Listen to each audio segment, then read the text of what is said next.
Carley. I am the Vice Chair of the Board of the Center in the Square, and I will be emceeing today's announcement. It is a pleasure to be here with everyone today for this very exciting announcement. First, I would like to introduce today's speakers. We have members of Parliament Raj Saini from Kitchener Centre and Tim Lewis from Kitchener-Conestoga, both here representing the Minister of Infrastructure and Communities, the Honourable Catherine McKenna, and the Government of Canada. We have the members of Parliament, Provincial Parliament, Mike Harris from Kitchener-Conestoga and Amy Fee from Kitchener South Hespeler, both here representing the Minister of Infrastructure, the Honourable Laurie Scott, and the Province of Ontario. We have City of Kitchener Mayor Barry Verbanovich, and finally we have Elizabeth Stroll, the Chair of the Board of the Centre in the Square. Also on the call, we have Kitchener City Councillors and members of the corporate leadership team and staff, Centre in the Square leadership team and staff and media. Once again, thank you and welcome to everyone watching and listening to this announcement. We are all very excited about the good news we're going to hear today. I will now call on our first speaker, MP Tim Lewis, to say a few words. Thank you very much, and good morning to everyone. I just wanted to first acknowledge that we're gathered here today on the traditional territory of the Haudenosaunee and Neshamie and the Neutral peoples, and I'm happy that you're here today for this announcement. I'm very pleased, so thanks for attending. I'd also like to welcome my federal colleague, Kitchener Centre Member of Parliament Raj Saini, and the project that we're announcing today is a welcome sign that the day is coming when we can join as a community and experience live performances once again. As someone who's both admiringly sat in the audience as well as proudly performed on stage at the Centre in the Square, I can say that I am eager to see the work that will be done here. For nearly a year now, we've faced challenges together during COVID-19 pandemic. Our arts community needs our help, and we're continuing to support them. Strategic investments in cultural infrastructure are critical to building communities where residents can thrive.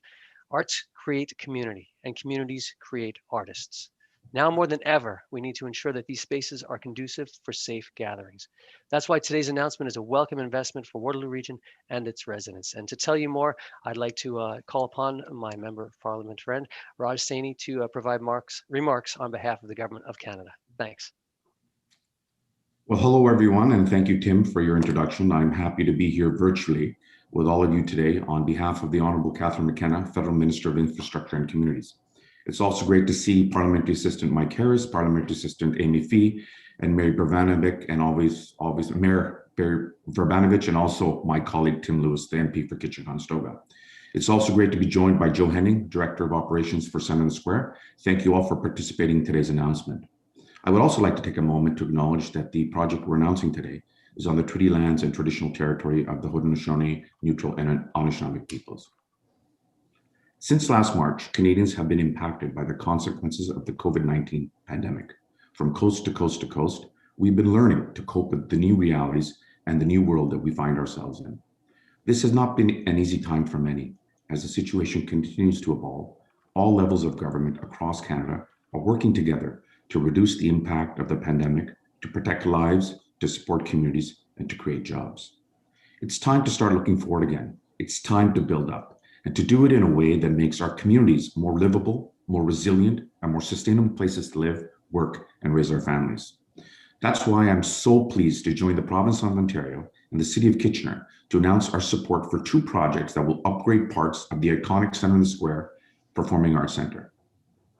Investing in community and cultural infrastructure is an essential part of growing our economy and providing communities and Canadians with more options to connect, express themselves, and support one another. Today, I am so proud and so excited to announce that the Government of Canada is providing more than $1.7 million to support upgrades to Centre in the Square. The first project will replace and reconfigure almost 1,900 fixed theatre seats. This will allow for more accessible seating and better access to the main lobby. The lifts used to remove and store theatre seats in the orchestra pit will also be replaced or refurbished. The second project will completely renovate the 12 theatre washrooms, which include replacing fixtures, plumbing, ventilation, and electrical components, and adding accessibility features like automatic door openers and handrails. These upgrades will not only make the 40-year-old Performing Arts Center an overall better experience for those who enjoy live performances, but more importantly, more accessible to all visitors. This funding not only supports an important local institution, but also ensures that all of our community members can attend performances and important events hosted at Centre in the Square. I was privileged to be in the Centre in the Square many times, but one of the most profound times that I was privileged to be in is to have the opportunity to hear Ben Stern, Holocaust survivor and human rights activist, speak at Centre in the Square. I am pleased that important events such as these, as well as live performances, will be more accessible to our community members because of this joint funding. Partnerships are key to supporting communities across the country. That is why our government is working closely with provinces, municipalities, and stakeholders to get projects built quickly, projects that make a positive difference in the lives of Canadians in these trying times. Today's announcement is another great example of how working with our partners across the country can make a positive difference in the lives of many.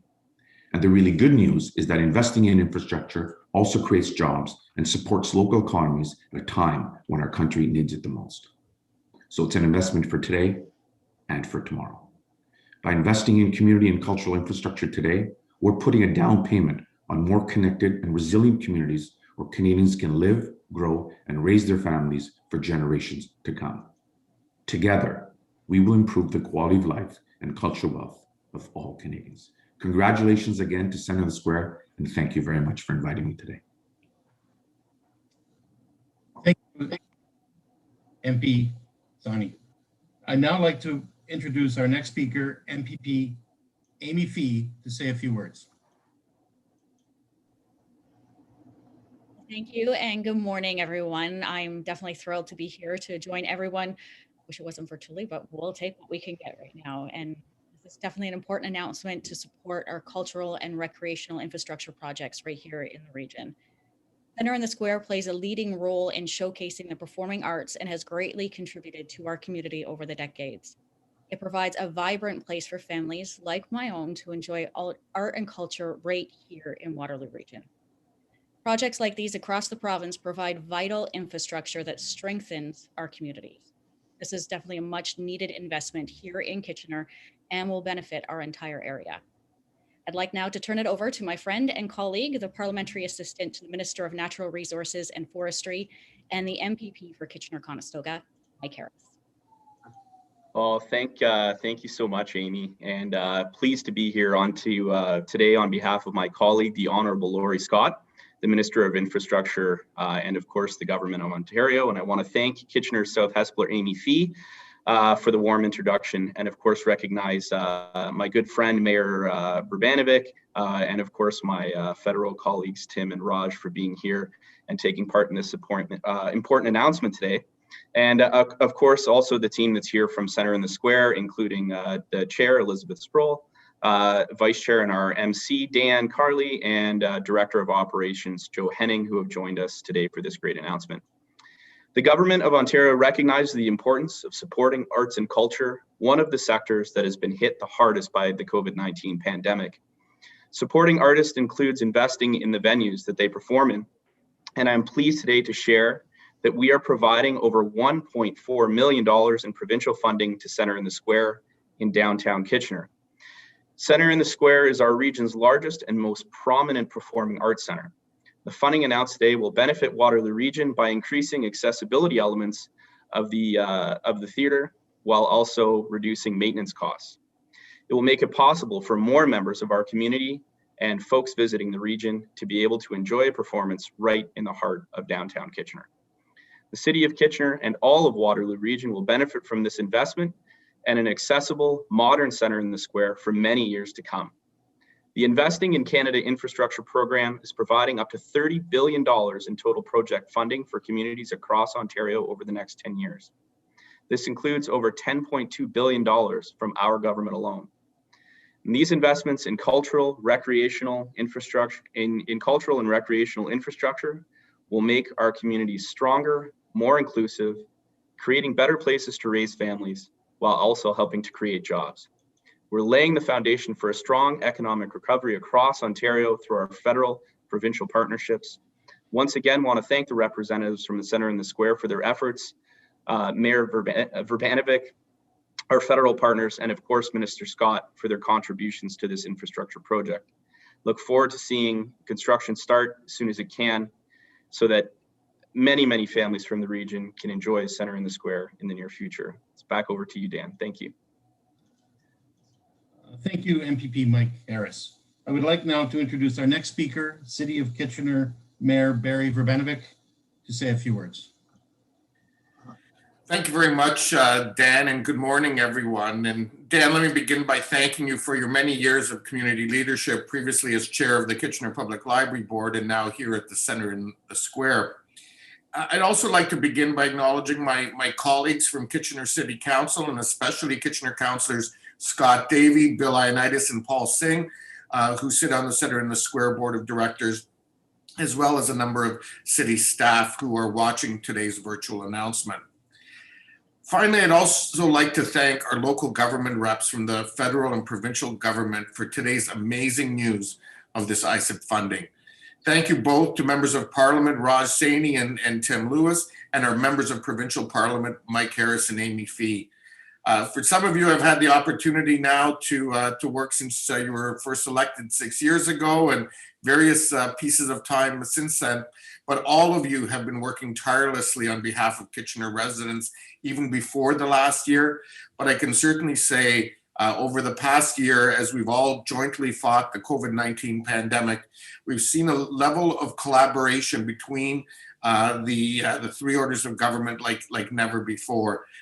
Whether it's been through bi-weekly meetings, ongoing infrastructure investments like today, the Safe Restart funding, the level of collaboration that has existed has been unbelievable. And I personally, on behalf of Council, want to thank all four of you for the great job you do in representing our community. Let me also thank everyone who's watching today for today's virtual announcement of this funding. As you know, the Centre in the Square is a key cultural destination in downtown Kitchener and Waterloo region. In fact, it seems just yesterday when people like former Councillor Bob Wagner had the idea to build a premier performing arts facility in downtown Kitchener. But what feels like yesterday was actually just over 40 years ago this past September since the Centre in the Square was first built. Few people know this, but the Centre in the Square is in fact recognized across Canada and beyond for its acoustic superiority. In fact, it was designed in size and with the acoustics to support the famous composer Richard Wagner's Ring Cycle. There isn't any comparable venue in terms of size, equipment, and professional team within Southwestern Ontario, and it's right here in Kitchener, right here in Waterloo region. With such a great facility, it's no wonder that so many groups in our community access the Centre in the Square, pre-COVID, of course. There are local amateur art groups ranging from choirs to youth orchestras and schools with year-round activities. There are other groups such as Capacoa and Ontario Presents, KW Symphony, KW Youth Orchestra, Grand Philharmonic Choir, KW Glee, and of course, it's also the home to the KW Art Gallery. Over the years, we've had many amazing performances ranging from musicals like Cats and Les Miserables to artists like Anne Murray, former frontman for Great Big Sea, Alan Doyle, and Blue Rodeo.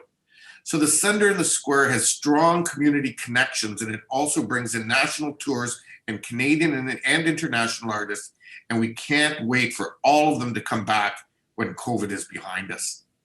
All of these groups and events make this funding announcement today so important. This funding will not only assist in repairing and modernizing this 40-plus-year-old facility, but it will also make it more accessible for all of our residents as we work to restore the vibrant arts and culture sector in Kitchener, both for the quality of life of our residents and the important role it plays in our Make It Kitchener economic development strategy as together we build back better. The upgrades, including additional accessible seating in locations that permit access directly from the ground floor to the main lobby, as well as accessibility upgrades to the public and back of house washrooms. These investments will not only enhance the patron experience as we return to live performances post-COVID, but it will make the centre a greener and a more sustainable facility by decreasing overall water use and reducing annual operating maintenance costs, which can be used for other things that will continue to bring great events to the Centre in the Square. In conclusion, I'd like to thank staff at the City, Beatrice Powell, Asad Karashi, Linda Stewart, and recently Chris Oakey. Center in the Square's Chair, Elizabeth Sproul. And Elizabeth, thank you for your many years of service on the board. Our Vice Chair, Dan Carley, our GM, Rob Sonoda, and our Director of Operations, Joe Henning, our area MPs and MPPs and their local teams, and of course, the federal and provincial governments, the ministers and their offices and departments for their hard work on making the funding commitment to the Center in the Square a reality. I'd also like to thank our staff from the Office of Mayor and Council and Corporate Communications for your assistance in today's announcement. These accessibility and capital investments will assist in preserving this internationally renowned facility, ensuring its acoustic qualities and characteristics continue for all residents and for generations to come. Thank you again to our federal and provincial partners for your funding contributions, and know that when governments work together, we can collectively improve the quality of life for all our residents. Thank you very much. Thank you, Barry, and thank you to you and Council for your continued support of the Center in the Square during this difficult pandemic as we navigate these difficult waters. I'd like to now call on Elizabeth Sproul, Chair of the Board of Directors, Center in the Square, to provide remarks on behalf of the recipient.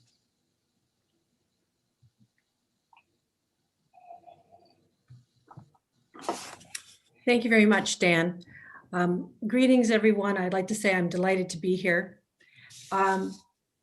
A lot has been said about the Center in the Square, so I don't want to repeat many of those points, but I just wanted to say that the Center in the Square is truly a community treasure. It's a place where people of all ages can gather for memorable community, cultural, and arts experiences. Some types of these experiences have been described, but I'm just going to go into a little bit more detail. We not only include musical performances of all kinds, dance performances of all kinds, children's programming, community choirs, school graduations, magicians, comedians, educational presentations, community galas and fundraisers, plays, debates, award ceremonies, and the list goes on. The mandate of the Center in the Square is to meet the interests and the needs of the entire community, and improving accessibility and essential amenities is key to fulfilling that mandate now and in the decades to come. On behalf of the Board of Directors, staff, and the patrons of the Center in the Square, I'd like to extend a heartfelt thank you to the federal and provincial governments and to the City of Kitchener for their generous financial contributions that will make these improvements possible. Thank you, everyone. Thank you, Elizabeth, and thank you for your leadership at the Center in the Square as as the board and the team managed through the pandemic. It hasn't been an easy year for sure at the Center in the Square, as everybody else is experiencing. I'd like to now turn it over to the moderator, Bethany, for media questions. All right. Thanks, Dan, and thanks everyone for your remarks.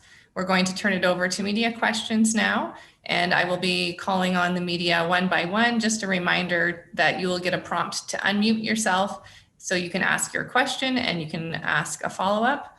And we will start with Richard from CBC-KW. If you can unmute yourself, Richard, and go ahead. Hi there. My question is for Dan. What's the timeline for these renovations? When can residents expect them to be completed?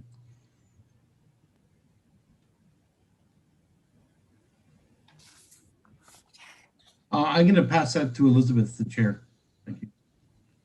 Well, I don't think they'll be going on till next summertime. There's going to be a process where you have to get tenders and create that. So I think that's the timeline. I can confirm with our operations individual, but I think it's going to, in the upcoming year, we'd like to take advantage as much as possible of the downtime. So whatever can be accelerated will be. But again, we're working in a very strange time. Perfect. Thank you. That's all I had. No follow-up, Richard. Okay, so we'll move on to 570 News. I think I saw a note from Casey that said all her questions were answered. Can you just confirm that, Casey? Yeah, no, I was going to ask about the timeline, so that's great. All right, so we'll move on to Liz from The Record. Go ahead, Liz. Good morning. Just to clarify on that timeline. So if, I know, as you said, there's tenders and there's a lot of ifs right now, but if construction then starts in the summer, how long do you anticipate then that the center would be closed? Like when would you think you would project that you could have concerts going, musicals going? Like just a rough timeline.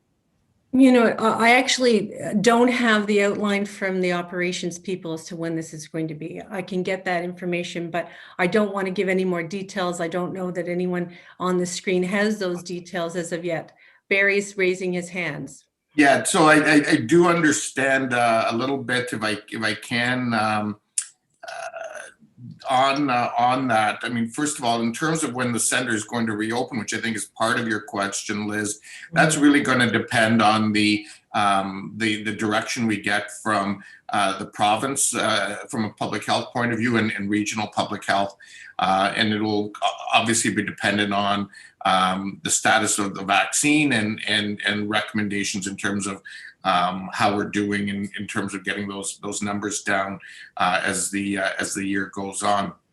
But from a construction point of view, my understanding is that in the application, it contemplated a 2020 design period, and then 2021 construction, and going into 2022 for the bathrooms, because obviously if the center's open, we're going to have to keep some of them open while we transition and do the renovations. Okay, thank you. And is it fair to say then it's 3.1 million altogether? From the overall value of the project was about 4.35 million, of which 3.1 was from the federal and provincial governments, and 1.1 comes from the center and the square and the city. Okay, thank you. So the total project is 4.35 million. Yes. Okay. All right. And when you said, sorry, when you said 1.1 for from the center and the square and the city, is most of that money coming from the city?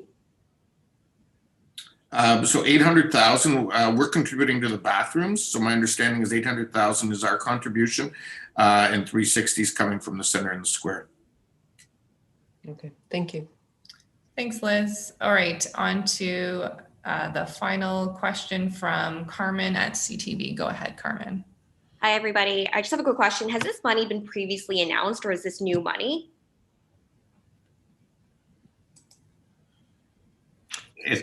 So I don't know who wants to take it, but the answer is no, it hasn't been previously announced.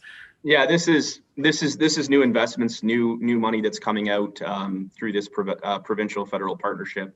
And just for Liz as well, I've got some points here on the exact amounts if you're interested in them. So we can connect the two of you afterwards to get the details, unless Liz, you're looking for that right now. Carmen, do you have any follow-up questions? No, I don't, but I wouldn't mind hearing the list, Mike. So right. Carmen, just so I can contribute also, this is all new money. Thank you. Okay, thank you. So from a Government of Canada standpoint, it's 1,740,000. From a Government of Ontario standpoint, it's 1,499,855. And from a City of Kitchener / Center in the Square, it's 1,160,145. Sorry, Mike, just a correction because it's hard to read. I think it's 1.449, not 499. All right. Thank you, Barry, and thank you, Mike. So I think that's it, unless there are any final media questions. And just a note to the media that a media release has just gone out with all of the details, so you can look for that. If you have follow-up questions for anybody on the panel, you can certainly reach out to them. You should have their contact information from the media advisory, or you can go through Sean Falcao or myself, and we will connect you to the right people. And with that, I will pass it back to Dan for final remarks. Okay, thank you, Bethany. And thank you everyone for attending this morning's conference. We appreciate your time, and this concludes the conference. Thank you very much.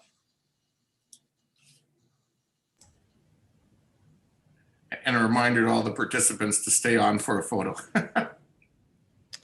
So we're just waiting